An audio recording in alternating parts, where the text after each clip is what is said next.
बिस्मिल्लाहिर्रहमानिर्रहीम। अस्सलामुअलैकुम व्यूवर्स, मैं उम्मीद करता हूँ आप तमाम स्टूडेंट्स खैरियत से होंगे। मैं आपका computer science instructor Shahbaz Ali और मैं आप तमाम स्टूडेंट्स को वेलकम करता हूँ आपके अपने चैनल डिजिटल एजुकेशन पर। आज के लेक्चर के अंदर हम डिस्कस करेंगे आईडीई के टूल्स जो हमने कहा था लास्ट लेक्चर के अंदर। आज के लेक्चर के अंदर वही टूल हम डिस्कस करेंगे जिसमें आपके पास होता है टेक्स्ट एडिटर, कंपाइलर और डिबगर।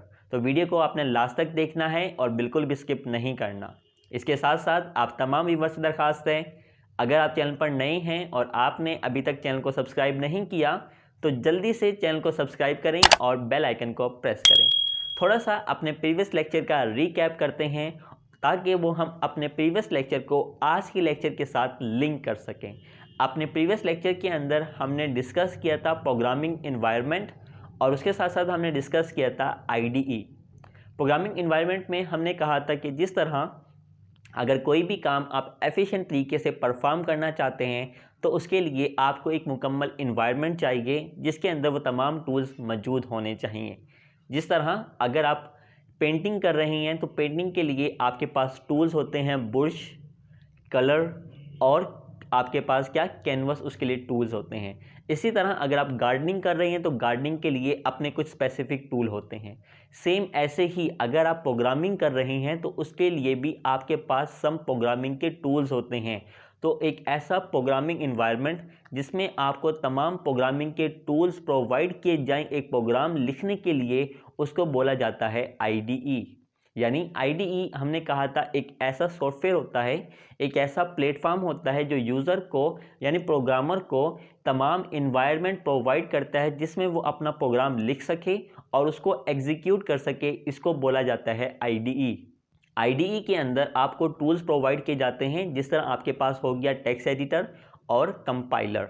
आईडीई मुख्तलिफ तरह के होते हैं जो इस पूरी लैंग्वेज के अंदर यानी 10th क्लास के अंदर हम जो आईडीई यूज़ करेंगे सी लैंग्वेज के लिए वो होगा आपके पास कोड ब्लॉक्स का। तो उन्हीं टूल्स के हवाले से आज हम डिटेल में बहस करने जा रहे हैं। वो टूल हमारे पास एक होता है टेक्स्ट एडिटर और दूसरा हमारे पास होता है कंपाइलर। वन बाय वन दोनों को डिटेल में डिस्कस करते हैं। टेक्स्ट एडिटर और कंपाइलर्स ये ऐसे टूल होते हैं जो आईडीई के अंदर बिल्ट इन होते हैं। यानी जब आप अपना आईडीई इंस्टॉल करते हैं तो टेक्स्ट एडिटर और कंपाइलर उसके अंदर इंस्टॉल हो जाता है, नहीं तो आप कंपाइलर जैसे सॉफ्टवेयर को सेपरेटली भी इंस्टॉल कर सकते हैं। अब हम देखते हैं टेक्स्ट एडिटर होता क्या है। टेक्स्ट एडिटर बेसिकली आपके पास एक सॉफ्टवेयर होता है जो कि प्रोग्रामर को ये फैसिलिटी प्रोवाइड करता है कि वो अपना प्रोग्राम लिख सके और उसको तरमीम कर सके यानी एडिट कर सके। इसको बोला जाता है टेक्स्ट एडिटर। जितने भी आईडीई होते हैं उन तमाम का अपना टेक्स्ट एडिटर होता है। जिस तरह आईडीई के अंदर आप कह सकते हैं विजुअल स्टूडियो हो गया, कोड ब्लॉक्स हो गया, डेव C++ हो गया या एक्स कोड हो गया। अपनी पूरी 10th क्लास के अंदर जो आईडीई हम यूज़ करेंगे वो होगा आपके पास कोड ब्लॉक्स। मैं यहाँ पे आपके लिए मेंशन भी कर देता हूँ। कोड ब्लॉक्स एक ऐसा आईडीई है जो हम यूज़ करने वाले हैं अपनी पूरी 10th क्लास की बुक के अंदर। ये क्या कहलाता है? ये आपके पास एक आईडीई होता है और इस आईडीई के अंदर आपके पास टूल्स मौजूद होते हैं। टेक्स्ट एडिटर और कंपाइलर जैसे टूल्स आपके पास इसके अंदर बिल्ट इन होते हैं। हम जो लैंग्वेज यूज़ करेंगे वो होगा आपके पास सी लैंग्वेज। सी लैंग्वेज के कोड को हम राइट करेंगे कोड ब्लॉक्स के अंदर। अब हमारे पास जो टेक्स्ट एडिटर होता है ये सिंपल टेक्स्ट एडिटर नहीं होता है, इसको बनाया ही लैंग्वेज को लिखने के लिए जाता है। यानी ये टेक्स्ट एडिटर, इसमें आप C या C++ का कोड राइट कर सकते हैं। इसको इसी तरीके से डिज़ाइन किया गया है और ये इंतहाई सिंपल आईडी है जिसको आप यूज़ करेंगे अपनी 10th क्लास के अंदर। इसके अलावा ये आईडी कैसे इंस्टॉल होता है और कैसे डाउनलोड करना है आपने, ये मैं ऑलरेडी इस पर एक वीडियो बना चुका हूं जिसमें मैंने आपको डिटेल में बताया है कि आप कैसे आईडी को यानी कोड ब्लॉक्स को इंस्टॉल करेंगे और कैसे आप इसको डाउनलोड कर सकते हैं। इसकी वीडियो मैं ऑलरेडी बना चुका हूं। अगर आपने वाली वीडियो नहीं देखी है तो डिस्क्रिप्शन में उसका लिंक मौजूद है या यहाँ पर आपको आई बटन भी शो हो रहा होगा, इसको प्रेस करें और जाकर आप वो वीडियो आसानी से देख सकते हैं। तो यहाँ पे आप इसकी डेफिनेशन अब पढ़ सकते हैं, आपके लिए समझना आसान हो जाएगा। A text editor is a software. ये क्या है? आपके पास एक सॉफ्टवेयर होता है that allows the programmers to write and edit the computer programs। यानी वो कंप्यूटर प्रोग्रामर्स को, जो कंप्यूटर का प्रोग्राम लिखता है, उसको हम प्रोग्रामर बोलते हैं, उसको ये अलाउ करता है कि आप अपना जो कोड है वो राइट कर सकते हैं और उसको एडिट कर सकते हैं। जितने भी आईडी हैं यानी all IDEs have their own specific text editor, तमाम आईडीईज का अपना एक स्पेसिफिक टेक्स्ट एडिटर होता है।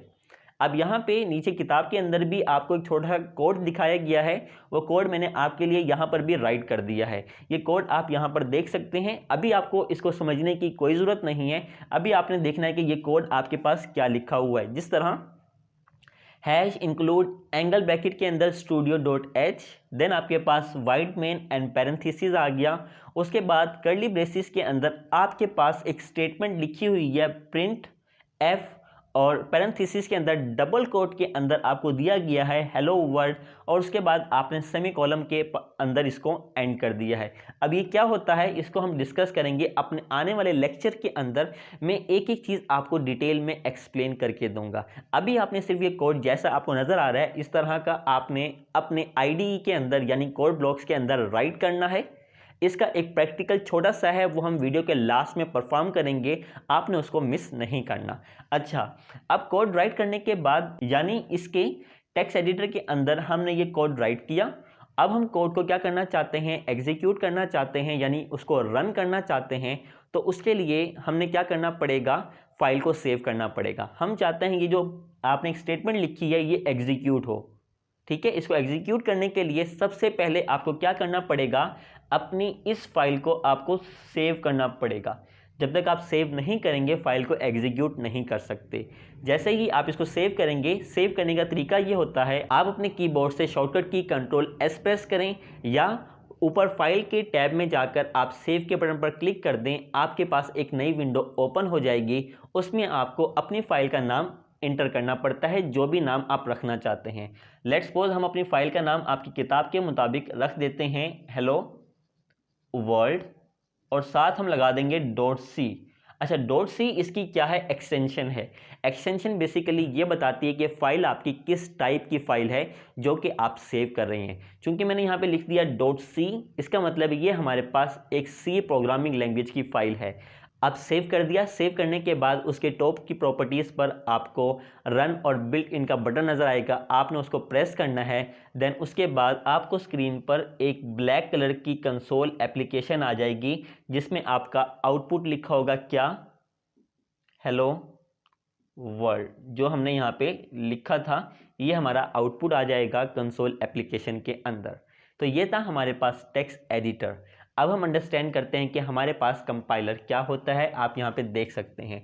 अच्छा, कंपाइलर को अंडरस्टैंड करने से कबल एक छोटी सी बेसिक्स है वो हम समझते हैं ताकि कंपाइलर हमारे लिए समझना बहुत ज़्यादा आसान हो जाए। आपने ये बात याद रखनी है कि हमारे पास जो लैंग्वेजेस होती हैं वो दो तरह की होती हैं। एक आपके पास होती है हाई लेवल लैंग्वेज और दूसरी आपके पास होती है low level language. High level language एक ऐसी लैंग्वेज होती है जो ह्यूमन को समझना बहुत ज़्यादा आसान होता है, यानी इंसान उस लैंग्वेज को समझ सकता है आसानी के साथ, इस लैंग्वेज को बोला जाता है हाई लेवल लैंग्वेज।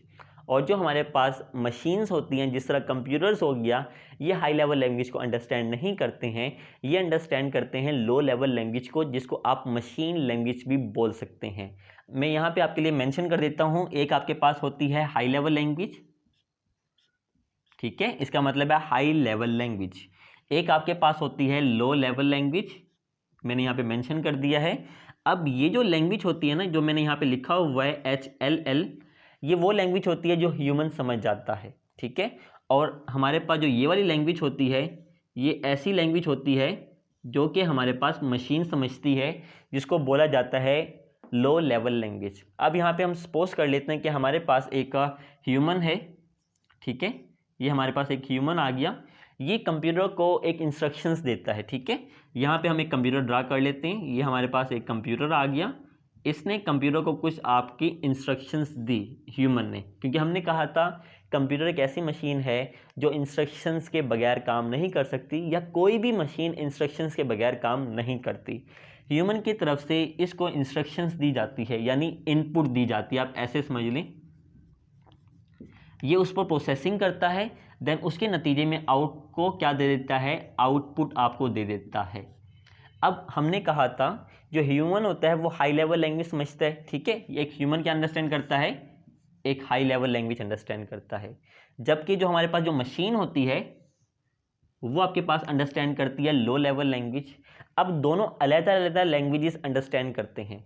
अब हाई लेवल लैंग्वेजेस कौन सी हो गई, हाई लेवल लैंग्वेज जिस तरह आपके पास सी हो गई, ठीक है, जो हम डिस्कस कर रही हैं, या C++ हो गई, आपके पास जावा हो गई, आपके पास पाइथन हो गई, इसी तरह और भी बहुत सारी लैंग्वेजेस हैं जिनको हाई लेवल लैंग्वेजेस बोला जाता है, ठीक है। अब हमने अपने कंप्यूटर के अंदर एक IDE इंस्टॉल कर लिया, ठीक है, इस मशीन के अंदर एक IDE इंस्टॉल करने के बाद हम कोड राइट कर लेते हैं। जिस तरह ये कोड आपको यहाँ पे दिया गया है, ये कोड एक हाई लेवल लैंग्वेज के अंदर लिखा हुआ है। अब हम तो अंडरस्टैंड करते हैं इस कोड को, लेकिन मशीन अंडरस्टैंड नहीं करती इस कोड को। फिर कैसे आपस में ये क्या करते हैं, कम्युनिकेट करते हैं। इसको समझने के लिए आप एक और सादा से एग्जांपल ले सकते हैं। लेट्स सपोज कि हमारे पास दो तरह के पर्सन्स हैं, दो डिफरेंट कंट्रीज़ के आपके पास प्रेसिडेंट आ गए हैं, वो किसी कॉन्फ्रेंस मीटिंग के अंदर जाते हैं, ठीक है, वो किसी प्लेटफॉर्म में जाते हैं। हम कहते हैं कि हमारे पास एक प्राइम मिनिस्टर हो गया A नाम का और दूसरा हमारे पास प्राइम मिनिस्टर हो गया B, ठीक है। अब ये हम कह देते हैं ये वाला प्राइम मिनिस्टर हमारे पास US का प्राइम मिनिस्टर है और ये जो लैंग्वेज समझता है उसको हम बोलते हैं इंग्लिश लैंग्वेज। दूसरे एंड पर हमारे पास जो दूसरा पर्सन है वो हम कह देते हैं कि वो एक चाइनीज़ पर्सन है, ठीक है, चाइना से आया वो और वो चाइनीज़ लैंग्वेज अंडरस्टैंड करता है। अब ये दोनों आपस में एक दूसरे की ज़ुबान को नहीं समझते हैं, फिर ये दोनों कैसे आपस में एक दूसरे से कम्युनिकेट करेंगे। देखें, जब भी डिफरेंट प्रेसिडेंट्स जो कि एक दूसरे की ज़ुबान को नहीं समझते हैं वो किसी प्लेटफॉर्म पर जाते हैं तो वो आपस में एक दूसरे को समझने के लिए क्या करते हैं, ट्रांसलेटर लेके जाते हैं। यानी इसके पास भी एक ट्रांसलेटर होता है और इसके पास भी एक ट्रांसलेटर होता है। अब जो ट्रांसलेटर होता है वो इंग्लिश लैंग्वेज भी जानता है और चाइनीज़ लैंग्वेज भी जानता है। जब हमारे पास US का प्रेसिडेंट कुछ बोलेगा इंग्लिश के अंदर, हमारा ट्रांसलेटर उसको चाइनीज़ में ट्रांसलेट कर देगा और उसके बाद हमारे पास यहाँ से चाइनीज़ जो प्रेसिडेंट है अगर वो कुछ चाइनीज़ में बोलता है तो ट्रांसलेटर उसको इंग्लिश में कन्वर्ट करके दे देगा। तो इस तरीके से ये दोनों आपस में एक दूसरे से कम्युनिकेट करते हैं ट्रांसलेटर की बदौलत। सेम ऐसे ही हमारे पास मशीन्स के अंदर क्या होते हैं, ट्रांसलेटर होते हैं। वो ट्रांसलेटर क्या होता है, वो ट्रांसलेटर कंपाइलर होता है। अब कंपाइलर की यहाँ पे जिम्मेदारी होती है कि वो हाई लेवल लैंग्वेज को मशीन लैंग्वेज में कन्वर्ट कर दे और मशीन लैंग्वेज को क्या कर दे, हाई लेवल लैंग्वेज में कन्वर्ट कर दे ताकि एक दूसरे के कम्युनिकेशन हो सके। तो आप यहाँ पे आपको ये समझना आसान हो जाएगा कि कंपाइलर क्या होता है। आप यहाँ पे देख सकते हैं a compiler is a software. Compiler एक सॉफ्टवेयर है that is responsible for the conversion of a computer program written in high level language. ये देखें, written in high level programming language to machine level code, ठीक है। यानी वो क्या करता है, हमारी जो हाई लेवल प्रोग्रामिंग होती है जिस तरह ये है, इसको कन्वर्ट कर देता है मशीन लेवल लैंग्वेज के अंदर। तो ये आपके पास जो कंपाइलर होता है ये आप आईडी के साथ इंस्टॉल भी कर सकते हो या फिर आईडी के अंदर ऑलरेडी बिल्ट इन ये दिया जाता है। तो ये आपने अंडरस्टैंड कर लेना है। कंपाइलर क्या करता है, कन्वर्जन करता है, किसको, हाई लेवल लैंग्वेज को मशीन लैंग्वेज के अंदर कन्वर्ट कर देता है। यहाँ पर आपको एक सिंपल सी डायग्राम की मदद से भी मैं आपको समझाने की कोशिश करूँगा। आपको यहाँ पर नज़र आ रहा होगा हमारे पास हम जो कोड राइट करते हैं वो करते हैं प्रोग्रामिंग लैंग्वेज के अंदर। वो प्रोग्रामिंग लैंग्वेज इसमें से कोई भी हो सकती है। अब हमने अपनी प्रोग्रामिंग लैंग्वेज के अंदर एक कोड राइट किया जो कि हम समझ सकते हैं, यानी हाई लेवल लैंग्वेज के अंदर हमने वो कोड राइट किया। अब कंपाइलर ने क्या किया, उसको कंपाइलेशन किया। उस कोड को जो हमने हाई लेवल लैंग्वेज में लिखा था वो उसको कन्वर्ट कर देगा किसके अंदर, मशीन लैंग्वेज के अंदर, जिसको आप बोलते हैं लो लेवल लैंग्वेज। यानी हमारी जो फाइल थी जिसको हमने कहा है हाई लेवल लैंग्वेज में जो हमने लिखी हुई है, कंपाइलेशन के बाद अब वो फाइल कन्वर्ट हो गई किसके अंदर, बाइनरी फाइल के अंदर, यानी लो लेवल लैंग्वेज के अंदर। अच्छा, लो लेवल लैंग्वेज कौन सी, लो लेवल लैंग्वेज आप कहते हैं 0 और 1। 0 और 1 आपके पास क्या होती है, लो लेवल लैंग्वेज होती है जो कि हमारा कंप्यूटर अंडरस्टैंड करता है, या कोई भी मशीन जो होती है वो सिर्फ लो लेवल लैंग्वेज अंडरस्टैंड करती है जो कि 0 और 1 की फॉर्म होती है। अच्छा, ये काम करने के बाद वो क्या कर देगा, प्रोग्राम को एग्जीक्यूट कर देगा और आपके पास स्क्रीन पर आउटपुट आ जाएगा। अच्छा, याद रखना है ये जो कंपाइलेशन होता है ना, ये फाइल को तब्दील नहीं करता। जो अपने हाई लेवल लैंग्वेज के अंदर इंस्ट्रक्शंस लिखी होती है, सेम वही इंस्ट्रक्शन एज इट इज़ उन इंस्ट्रक्शंस को कन्वर्ट कर दिया जाता है किसके अंदर, बाइनरी लैंग्वेज के अंदर, यानी लो लेवल लैंग्वेज के अंदर। उन तमाम इंस्ट्रक्शंस को कन्वर्ट करके कंप्यूटर उस इंस्ट्रक्शन पर क्या करता है, एग्जीक्यूट करता है। Activity 1.2 Open and installed IDE on your lab computer. Write the program that display hello world on computer screen. आइए इस प्रोग्राम को राइट करते हैं। तो इसके लिए हम चलते हैं अपने कोड ब्लॉक्स की तरफ। तो ये हमारा जी कोड ब्लॉक्स है। सबसे पहले तो इसको डबल क्लिक करके ओपन कर लेते हैं। तो ये जी हमारा कोड ब्लॉक्स लोड हो रहा है। जब ये ओपन हो जाएगा तो आपने एक नई फाइल ले लेनी है। हम फाइल में गए, देन न्यू में जाकर एक एम्प्टी फाइल ले ली। आपके पास एक न्यू फाइल यहाँ पर आ गई है। स्टेप नंबर 3 में आपने क्या करना है, अपना कोड राइट करना है। तो हमने कोड जो हमारी किताब के मुताबिक था वो था hash include stdio.h then void main, और इसके बाद हमारा था जी स्टेटमेंट्स का पार्ट, जिसमें हमारी स्टेटमेंट थी प्रिंट एफ डबल कोट्स, और हमने डिस्प्ले करना था हेलो वर्ल्ड।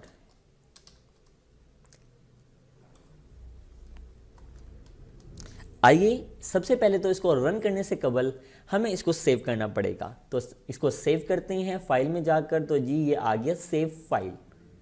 तो यहाँ पर हम अपनी फाइल का नाम रख लेते हैं। आप कोई भी अपनी फाइल का नाम रख सकते हैं। मैं यहाँ पर रख रहा हूँ एक्टिविटी 1.2 और मैं डेस्कटॉप पर जाकर इसको सेव कर रहा हूँ। तो जी मैंने इसको सेव कर दिया। अब जी हम क्या करते हैं, अपनी फाइल को रन करते हैं। तो रन करने के दो तरीके हैं, या तो आप इस बटन को प्रेस कर दें, यहाँ पर आपको नज़र आ रहा होगा, या आप अपने कीबोर्ड से F9 प्रेस करें। आइए जी इसको रन करके देखते हैं। ये सिंपल सा कोड था जो हमारी एक्टिविटी 1.2 में बताया गया था। उस कोड को फॉलो करते हुए हमने क्या किया, वो कोड अपने IDE में लिखा और अब इसको हम रन करते हैं। तो जी ये रन हो गया है और देन हम आंसर देखते हैं। जी आप देख सकते हैं जी हमारे पास आंसर क्या आ गया है, हेलो वर्ल्ड। और यही हमारी असाइनमेंट का टास्क था कि हमने क्या करना था, हेलो वर्ल्ड डिस्प्ले करना था। तो ये हमने कर लिया। तो ये था बेटा हमारा आज का लेक्चर, जिसके अंदर हमने डिस्कस किया क्या IDE के टूल्स को आज हमने डिस्कस किया, जिसमें आपके पास हो गया है टेक्स्ट एडिटर और दूसरा आपके पास हो गया है कंपाइलर। हमने देखा टेक्स्ट एडिटर क्या होता है और कंपाइलर कैसे काम करता है। तो मैं उम्मीद करता हूं कि मेरा आज का लेक्चर आपको पसंद आया होगा। अगर मेरा आज का लेक्चर आपको पसंद आया है और इससे आपकी हेल्प हुई है तो वीडियो को लाइक करें, अपने तमाम फ्रेंड्स के साथ इसको शेयर करें। मुझे अपनी दुआओं में याद रखिएगा। मेरी अगली वीडियो तक के लिए अल्लाह हाफिज़, टेक केयर।